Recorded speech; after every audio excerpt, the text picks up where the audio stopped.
Vamos a convocar a Vero González, que es periodista, y vamos a hablar de algunos temas que tienen que ver con discapacidad. Vamos a hablar un poco sobre, escribí una nota el otro día, ayúdame Sí. el diario, que no recuerdo. ¿Era Diario A, ¿puede ser? puede ser, ahora le preguntamos a ella para no Es una mandarnos. nota muy interesante sobre discapacidad y sexualidad, Sí. a raíz de también este auge que ha tenido la serie División Palermo, y después vamos a hablar también sobre otros temas de la actualidad, pero bueno, ya la convocamos para charlar y esté con nosotros. Sí. Ahí estás, Vero. Hola, Vero. ¿Cómo va?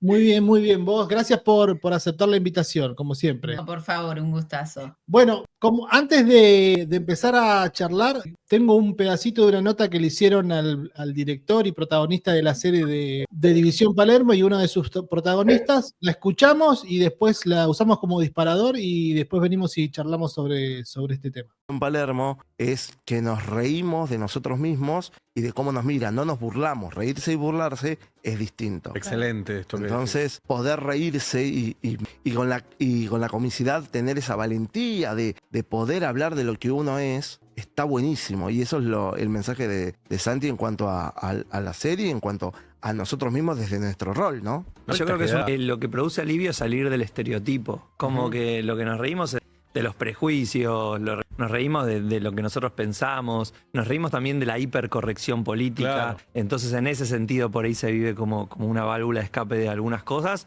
Pero bueno, para eso contamos con mucha ayuda porque era muy fácil cagarla y caer en los chistes que se hicieron muchos años. Por ejemplo, para esta segunda temporada, lo primero que hicimos antes de juntarnos a empezar a escribir la trama fue juntarnos con algunos de los actores, por ejemplo, con Hernán, y que nos cuente cosas de su vida, y por ejemplo nos contaba... Espectacular. Bueno, ahí escuchamos a Sebastián Koroski, que es el protagonista y el director y escritor de la serie, y Hernán Cuevas, uno de los protagonistas. Se llama Santiago, pero no importa. Santiago. ¿Qué dije? Sebastián. Sebastián era el que hacía la nota. Mirá que bien que la... Excelente. Muy bien, le salió muy buena salida. Bueno, gracias chicas por la corrección. Bueno, y ahí hablaba un poco esto de la corrección política, ¿no? Que me llamó la atención porque es difícil abordar a la gente con discapacidad muchas veces porque después en un tramo de la nota Hernán lo decía, bueno, ¿cómo te decimos? Decía, bueno, yo me llamo Hernán, es lo más fácil, ¿no? Pero para llegar a esa simpleza es difícil, ¿no? ¿Vos qué pensás, Vero? Sí, yo creo que me parece que hay dos cuestiones ahí. Una es sí respetar a la persona que tenemos enfrente y no decir cualquier cosa. Y otra es también que sí, el excesivo cuidado a veces lleva a arruinar, ¿no? A cagarla, como decían ellos, ¿no? Es un tema. A mí me parece que el humor es una buena técnica, no siempre sale bien. A mí me parece que División Palermo logró un buen equilibrio entre buen sentido del humor y también nos lleva a pensar cosas, ¿no? Porque me parece que hay algo que decían que es muy importante, que es nos reímos de los prejuicios. No se están riendo de la persona con discapacidad, se están riendo de los prejuicios, se están riendo de lo que a la sociedad le pasa cuando hay una persona con discapacidad enfrente, ¿no? Porque me parece que también esto de, ay, no sé cómo decirte, no sé cómo hacer, no sé cómo tratarte, también termina siendo una excusa para no incorporarte, para no incluirte, para no vincularse, ¿no? Porque, ay, no sé, bueno, si querés charlamos y empezás a ver cómo, ¿no? Pero el punto es cuando no tenés ganas de ver cómo. Hay mucha gente que no tiene ganas de ver cómo, ¿no? O que te ve como inferior, como que no podés relacionarte como el resto de la gente. Me parece que hay mucho para derribar ahí, ¿no? Todavía. Y vos como persona con discapacidad, con discapacidad visual, me imagino que has vivido muchísimas situaciones de estas, donde dan por presupuesto cosas que puedes hacer, cosas que no puedes hacer, cómo llamarte, cómo no llamarte, y vos en ese sentido, ¿cómo te parás frente a la persona? ¿Le explicás qué es lo que vos sentís? Si te molesta, por qué te molesta, y de alguna manera, no sé si es el término, pero educás a la persona que tenés enfrente para que no vuelva a cometer ese error, para que no vuelva a referirse de forma incorrecta? ¿O cómo es? En general sí, depende de quién sea la persona, depende de cómo esté yo en ese momento. Digo, todos tenemos un mal día y las personas con discapacidad también lo tenemos, a veces no tenemos ganas de hacer docencia, Claro. pero en general sí. también me ha pasado de personas con las que me vinculo hace mucho tiempo, que vos te das cuenta que no incorporan, que no quieren, que no les importa. Y también depende de la intencionalidad de la persona que tengo enfrente. No sé, con esto del humor, una vez le dije a una persona, vos no tenés permitido hacer chistes de discapacidad delante mío, porque vos no lo hacés, claro. Y encima era una persona que estaba en un rol superior al mío, ¿no? Entonces no fue fácil, pero se lo pude decir porque su intencionalidad no era reírse conmigo, sino reírse de mí. Claro. Entonces hay una diferencia enorme en eso. Y me parece, bueno, a mí por lo menos me molesta cuando la intención es reírse de mí. Yo me río mucho de la discapacidad, bromeamos mucho, incluso, bueno, con mis hijos lo tienen muy incorporado y el más chiquito es terrible, me puede llegar a decir cualquier cosa, ¿no? Entonces también es decirle, bueno, no, el límite es este, que no te pases, ¿no? Pero nos reímos mucho de la discapacidad, sí, claro.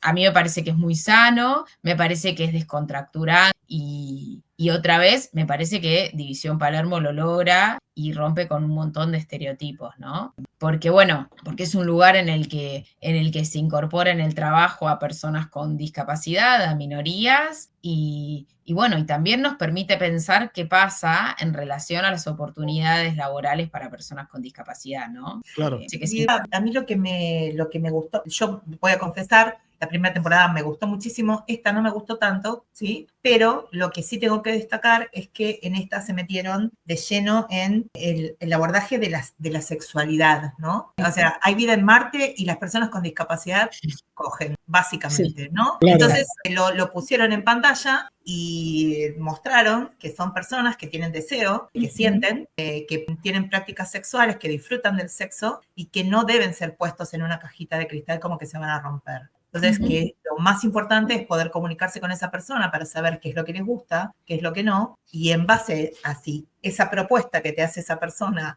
a vos te va, ¿no? Poder seguir adelante. ¿Qué es lo que vos nos podrías decir respecto de estas cuestiones, como por ejemplo tan básicas como la sexualidad? ¿Qué es lo que habitualmente se ve? No necesariamente te pido experiencias personales, pero digo, ¿cuáles son los prejuicios más habituales que se ven respecto de las personas con discapacidad y su sexualidad, ¿no? Mira, yo creo que hay prejuicios en relación a qué podemos y qué no podemos las personas con discapacidad, pero también esto de el miedo a que no funcione y entonces, ¿qué hace la persona si tiene que cortar una relación? Esto de la cajita de cristal que vos planteabas es muy fuerte, ¿no? También la mirada de la sociedad es fuerte. Lo dicen varias personas. A mí me pasaba con mi primer novio, digamos, tenía 18, 19 años y él me decía, él era más grande que yo y él me decía, la gente me mira como diciendo, qué hijo de puta, mirá lo que, ¿no? Como que hay ahí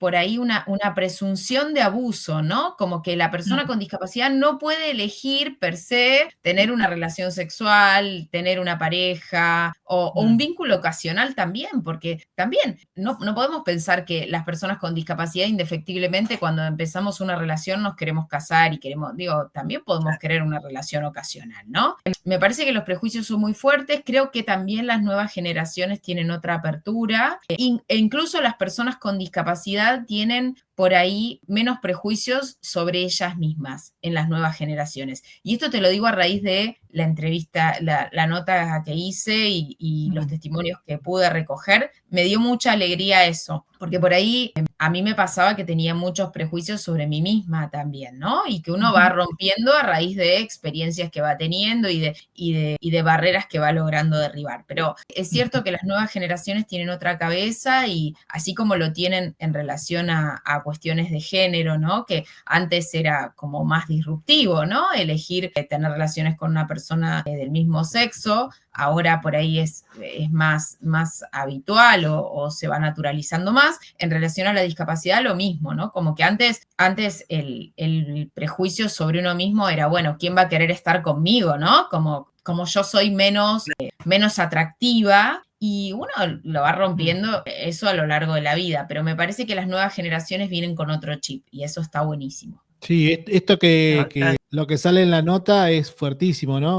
Donde decís, la sexualidad de las personas con discapacidad sigue siendo un tema tabú para la sociedad. Pensar en seducir cuando usás pañales, tenés una sonda, no podés mover tus manos o tus piernas, o podés tener una crisis, no es sencillo, ¿no? Y ya pensar en eso aleja, o también puede ser motivo de acercamiento, ya no por una cuestión de atracción, sino también puede ser por un morbo. Claro, eso salió mucho en la nota y bueno, cada persona lo maneja como puede, pero es como una alerta para las personas con discapacidad, sobre todo en las aplicaciones. Bueno, claro, yo siempre digo, yo estoy en pareja hace muchos años con mi marido y yo digo, uy, si no funcionara, no sé cómo me vincularía, como que me resulta súper extraña esa manera ¿no? de las apps, porque uno antes se vinculaba, no sé, en una fiesta, con amigos que te iban presentando otras personas, o incluso en la calle, vení que te cruzo y no sé, que charlamos y bueno, qué sé yo, no sé, como que había otras maneras de vincularse más en vivo y en directo, ¿no? Y esto de las aplicaciones abre a nuevas alertas, o las vinculaciones a través de redes abre a nuevas alertas, y esto del morbo salió muy fuerte, ¿no? Entre varias de las personas entrevistadas que lo han mencionado, y que uno sabe que existe, pero por ahí cuando te cuentan una historia concreta, que hay una historia concreta y narrada, no les voy a spoilear a quienes no leyeron la nota, leanla. Sí.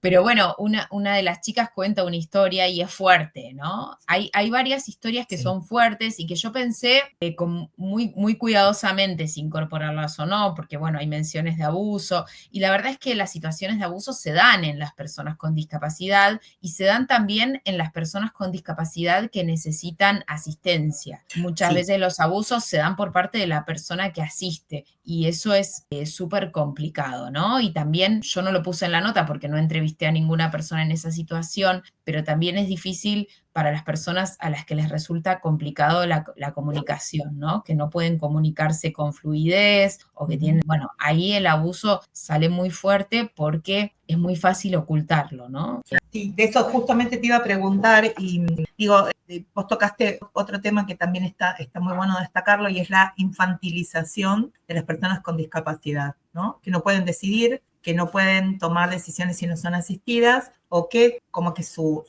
deseo, su elección vale menos que una persona, y voy a hacer grandes comillas, en negrita, subrayado y con fluorescente, ¿no? Como las personas normales. Como suele decirse en estos casos. Ahora digo, ¿qué pasa cuando te enfrentás con una situación como la que vos decís, donde hay una persona que no puede expresarse por la discapacidad que sea y que manifiesta signos de estar sufriendo una situación de abuso? ¿Cómo se aborda estas situaciones? Porque me imagino que debe haberse planteado situaciones donde, bueno, personas con variadas discapacidades han tenido que afrontar a alguien que quiso abusarlas. Sí, en realidad en todas las discapacidades, yo creo que la mayoría de las mujeres con discapacidad con las que hablé, y bueno, incluso a mí misma me ha pasado, digo, hemos sufrido o intentos de abuso o abusos que se han logrado concretar, y hay que estar atentas a eso porque, digo, no es casual. Digamos, ahí hay una situación de vulnerabilidad que acrecienta el riesgo de abuso. En el caso de las personas que no pueden expresarse fácilmente, siempre hay que buscar las maneras de expresión que tenga la persona.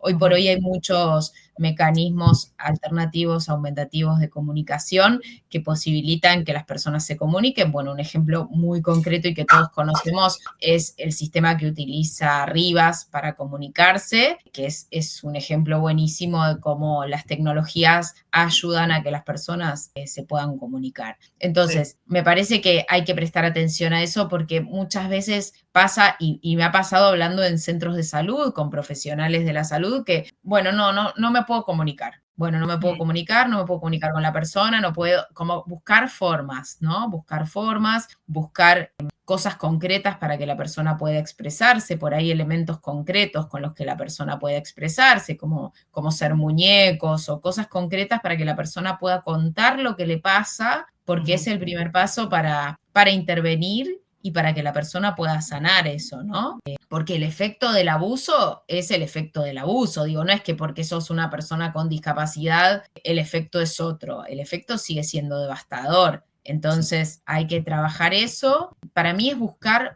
las formas de comunicación. Siempre hay indicios que la persona transmite y después, bueno, ver de qué manera también resolver esa situación. Si es la persona que asiste, bueno, hay que dar una respuesta en relación a eso, a que pueda haber otra persona que asista. Porque, bueno, evidentemente hay una desigualdad de poder entre la persona que asiste y la persona asistida, si la persona asistida no puede comunicarse, ¿no? Claro, sin duda. Verónica, perdón, María Laura, No. te quería llevar al plano laboral, vos sos periodista, y más allá de que trabajás, gran parte de tus coberturas y tus columnas tienen que ver con discapacidad, vos lo hacés porque, bueno, estás en este rollo de la discapacidad, o a vos hay cosas que te gustaría desafiarte con otros temas del periodismo y no podés porque tenés una discapacidad o no te convocan. ¿Cómo es la situación ahí en tu ámbito de trabajo? Qué buena pregunta. Bueno, a ver, yo trabajo en discapacidad porque en el canal hago la columna de discapacidad, que es lo que me propusieron cuando yo ingresé. En un momento hice cobertura sobre otros temas, pero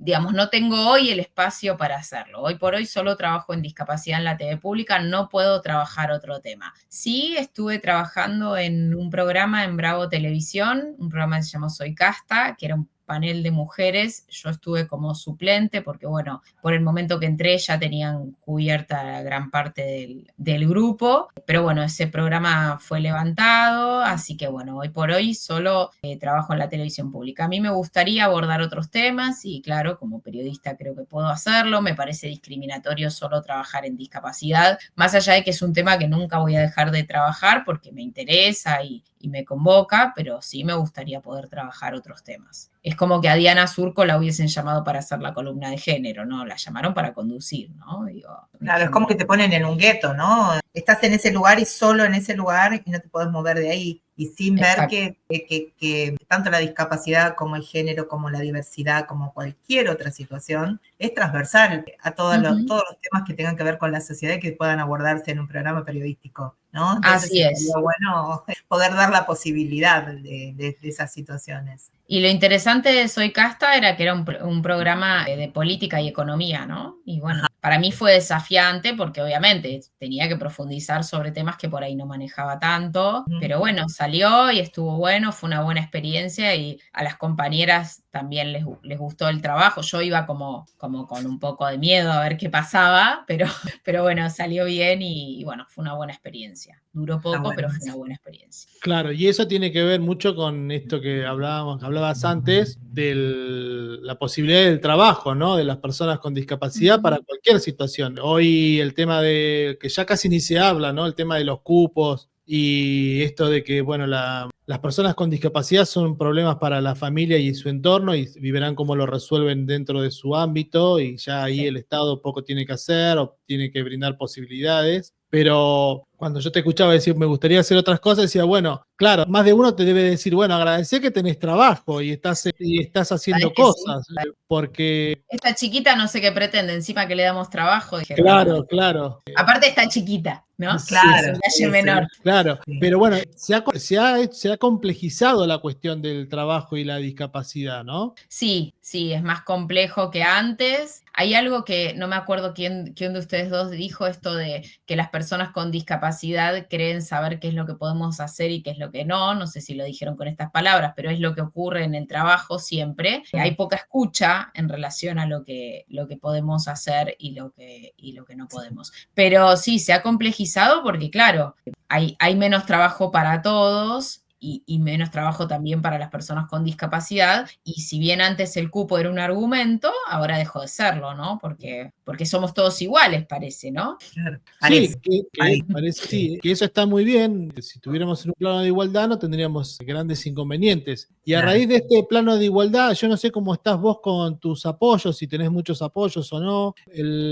Se está en estos días debatiendo y bueno, y esperando el famoso decreto que va a vetar el dictado de la ley de emergencia en discapacidad, ¿no? Que se estaba esperando hace bastante, se luchó bastante en las calles por eso, por un sector que está en emergencia en lo que tiene que ver con esto de los apoyos, las personas que de diferentes discapacidades para las ayudas, los pagos, las demoras, y se viene supuestamente ese veto, y ahí el panorama es bastante complicado para adelante. ¿Ves alguna salida en ese sentido? Sí, hay 3 patas que tienen que ver con la emergencia en discapacidad, que está bueno decir porque normalmente se habla de la situación de quienes prestan servicio a las personas con discapacidad, que está bueno decirlo porque afecta a los prestadores y a las personas con discapacidad, pero también hay 2 patas más que tienen que ver con este proyecto, además del ajuste para quienes prestan servicio, que es el ajuste para quienes trabajan en talleres protegidos de producción, que cobran, digamos, por parte del Estado cobran 28.000 pesos desde hace mucho tiempo. Después, claro, cobran lo que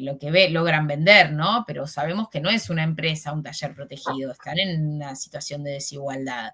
Entonces tiene que ver con un ajuste en ese monto que perciben, que ya estaba fijado por ley, pero lo cierto es que no estaban cobrando el monto que establece la ley, sino esos 28.000 pesos que les decía. Y después lo otro es el ajuste en las pensiones no contributivas y también que las auditorías sean accesibles y que se otorguen nuevas pensiones, porque se están otorgando muy poco. Esas son las 3 patas del proyecto. Sí es cierto que se dice que se va a vetar, yo no sé si se va a vetar todo. Por ahí el rumor que venía escuchando por estos días era que lo de las prestaciones no se iba a vetar, lo cual está bueno por un lado, porque está bueno que los prestadores vean ajustado su salario e impacta en la vida de las personas con discapacidad. Lo que no está bueno es que se vete lo de las pensiones y que se vete lo de los talleres protegidos de producción, ¿no? Porque lo que está pasando con las pensiones es un tema tremendo, porque la gente que cobra pensiones no contributivas está en una situación de precariedad tremenda, no es una, no sé, yo soy una privilegiada, yo tengo trabajo, no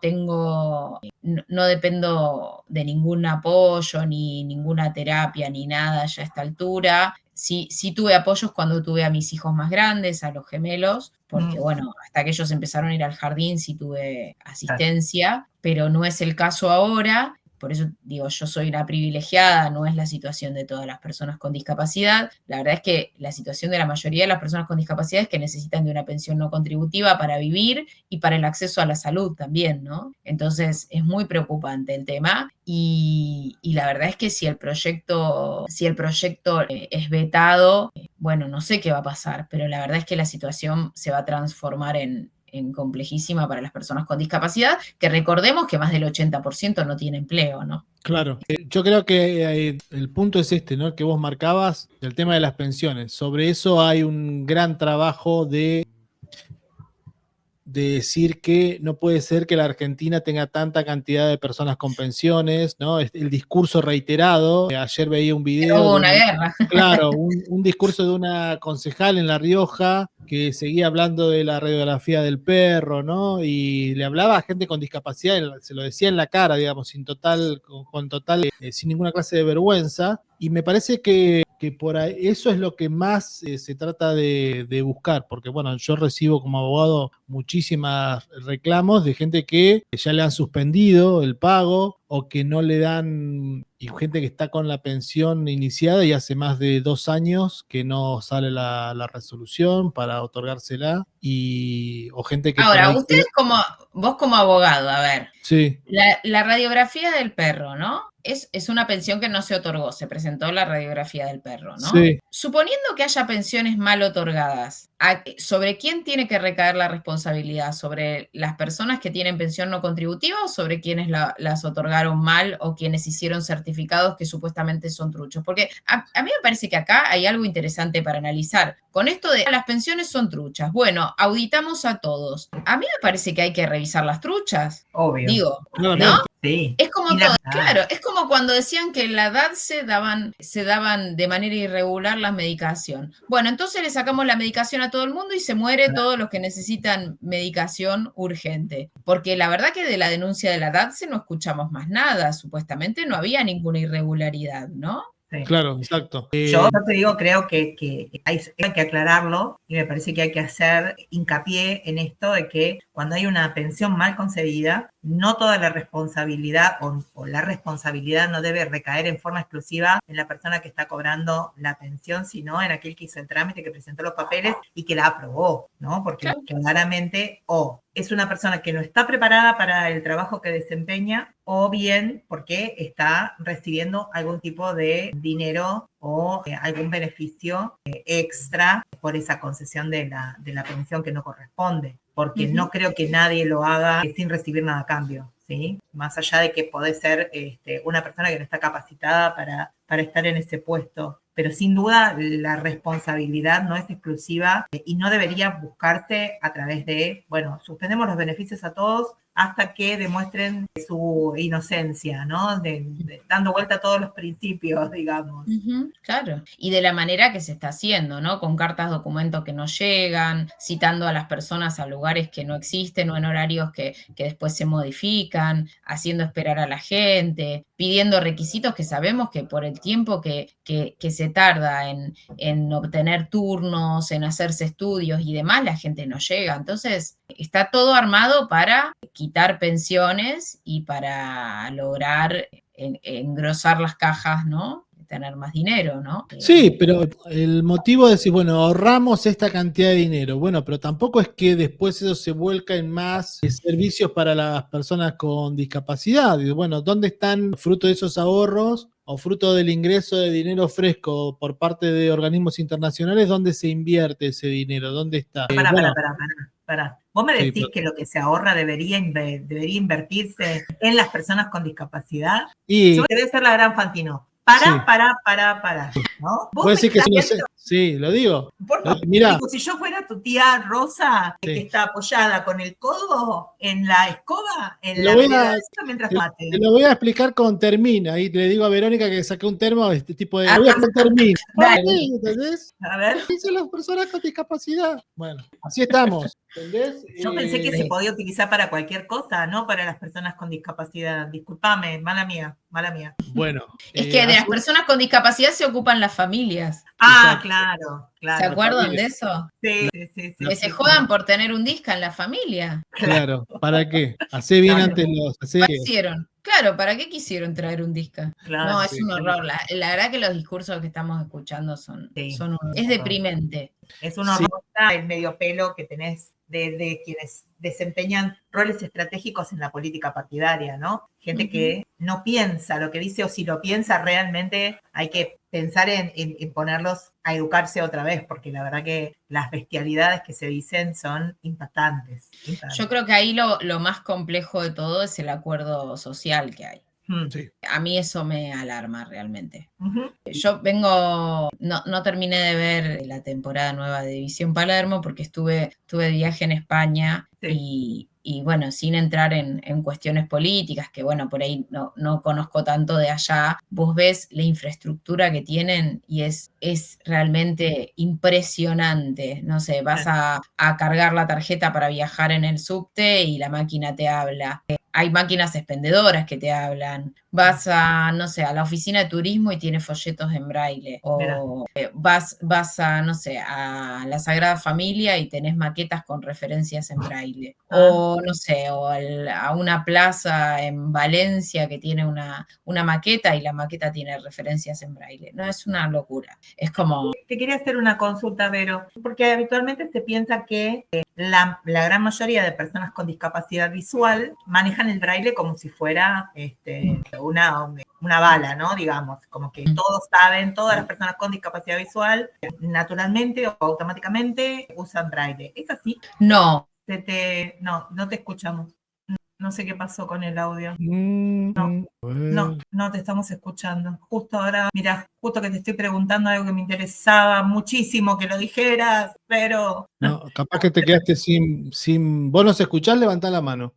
Sí, nos escucha. Qué macana, algo del mic. Para mí que debe ser te habrás quedado sin... Ahí silenciaste. Ahí está. Ahora no, ya no está silenciada. No te escucho. Ahora está. Sí. Muy bien. Me volví. Bueno, decía que no todas las personas ciegas manejan el braille. Depende de muchas cosas. El primer factor es cuando hayan quedado ciegas. Si una persona queda grande o si queda ciega por diabetes, muchas veces la misma diabetes hace que no puedan desarrollar el tacto para leer braille. Ah, mira.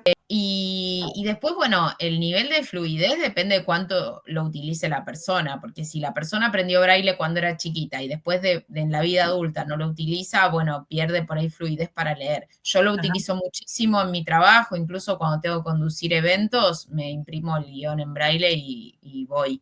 La velocidad de lectura no es la misma que la velocidad de lectura con los ojos, porque la velocidad del dedo no es la misma que la de los ojos, pero se trabaja y se perfecciona. Para mí es fundamental el braille. Yo lo uso para todo, no sé, desde que me hago una listita de lo que tengo que comprar en el supermercado hasta cuando tengo que grabar alguna oferta pública o como les decía, cuando tengo que conducir algún evento, lo utilizo muchísimo. Y bueno, es fundamental. Pero bueno, no todo el mundo lo usa y por eso hay que tener otras medidas alternativas como, no sé, por ejemplo, un QR que te redirija a un archivo accesible y el QR tiene que estar señalizado en relieve, ¿no? Claro. Allá me compré unos chocolates que venía escrito en braille el nombre y el gramaje. ¿Sí? Y tenía un QR que tenía relieve también, hermoso. Mira. Yo quiero revelar, no sé si voy a revelar un secreto profesional, pero estuve observando unos videos tuyos de muchas participaciones y como decías ahí, bueno, vos tenés tu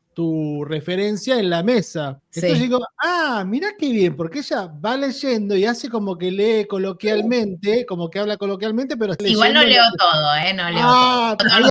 Me anoto algunas cositas para acordarme y no siempre leo, a veces no. Igual lo hago adrede porque también me parece interesante. Hace poco a la feria del libro, al stand de la Biblioteca para Ciegos, me contaba una amiga que fue una señora y le decía, yo quiero ver cómo es el braille porque la sigo a la periodista de la TV pública y quiero ver cómo es porque la veo que lee en braille. Entonces como generar eso, ¿no? Ese interés y que la gente sepa que existe el braille y cómo se utiliza, y bueno, así como mis compañeros leen, no sé, el teleprompter, yo leo lo que tenga que leer. Claro. Muy bien, tiene doble impacto, perfecto. Exacto. Bueno, María Laura. Sí, no, yo estoy fascinada como cada vez que hablo con Vero, la verdad que me fascina escucharla porque tiene una capacidad de comunicación que es impresionante, aparte sabe de lo que habla y eso es maravilloso. Y bueno, me encanta escucharla, así que estoy súper agradecida, Vero, la verdad. Lo que vamos a tener que convocarla es para que venga a hablar, no sé, de política o de economía, sacarla de lo que quieran, chicos, de lo que quieran. Este verano de la discapacidad, ¿viste? Porque si otra vez una entrevista de discapacidad.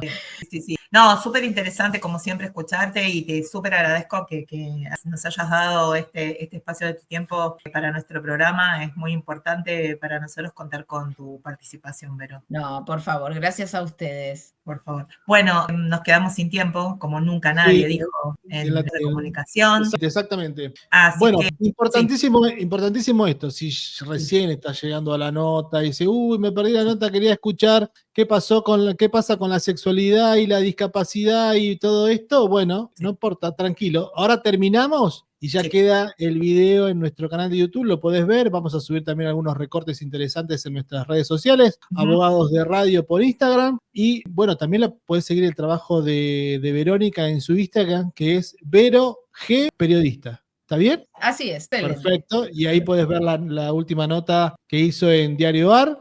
Así que bueno, nos vemos la semana que viene. ¿Qué le parece? Les voy a hacer un spoiler. En esa nota se habla de un tema que no le preguntamos, pero que es súper interesante porque también es transversal a otro tema que es hiper interesante que tiene que ver con la prostitución, ¿no? La asistencia sexual para personas con discapacidad. Eso lo vamos a dejar para la próxima, pero bueno. Ese tema es muy interesante lo que dice la nota. Sí, eso es para desarrollar porque es algo que se habla poco y bueno, hay que darlo también a conocer porque son apoyos. Sí, claro, seguro. Bueno, y nos vamos. Nos vamos, ya está, nos fuimos. ¿Qué le vamos a hacer? Un gustazo. Chao, hasta luego. Chao, Vero.